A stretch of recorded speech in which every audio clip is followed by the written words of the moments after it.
বাংলাদেশের পক্ষ নিয়ে পাকিস্তান এবার চিঠি পাঠালো আইসিসিকে। সেই চিঠিতে কি আছে এই বিষয়ে আলোচনা হবে, দেখতে থাকুন পুরো ভিডিওটি। বাংলাদেশ সরকার ও বিসিবির সমর্থনে বাংলাদেশ দল গ্রুপ পর্বের ম্যাচ খেলতে ভারতে যেতে অস্বীকৃতি জানিয়েছে। এই বিষয়টি নিয়ে আইসিসি ও বিসিবির মধ্যে একাধিক বৈঠক হয়েছে। সর্বশেষ বৈঠক হয়েছে ঢাকায়, কিন্তু কোনো পক্ষই তাদের অবস্থান থেকে সরে আসেনি। 2026 টি-20 বিশ্বকাপে বাংলাদেশের অংশগ্রহণ নিয়ে চূড়ান্ত সিদ্ধান্তের একদিন আগে আইসিসিকে চিঠি দিয়েছে পাকিস্তান ক্রিকেট বোর্ড পিসিবি।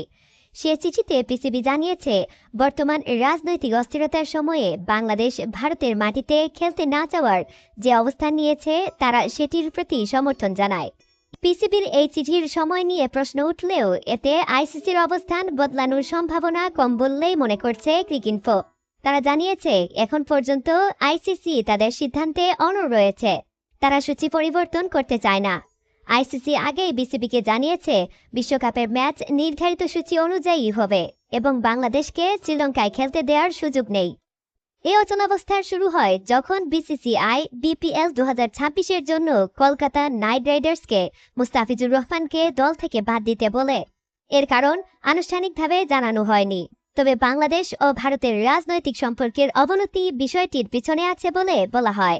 এরপরই বাংলাদেশ সরকার আনুষ্ঠানিকভাবে জানায়, বাংলাদেশ দল ভারতে তাদের ম্যাচ খেলবে না।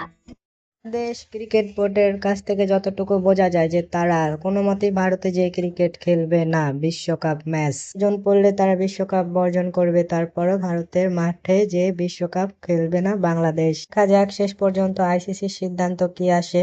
এতক্ষণ ভিডিওটি দেখার জন্য ধন্যবাদ। আসসালামু আলাইকুম।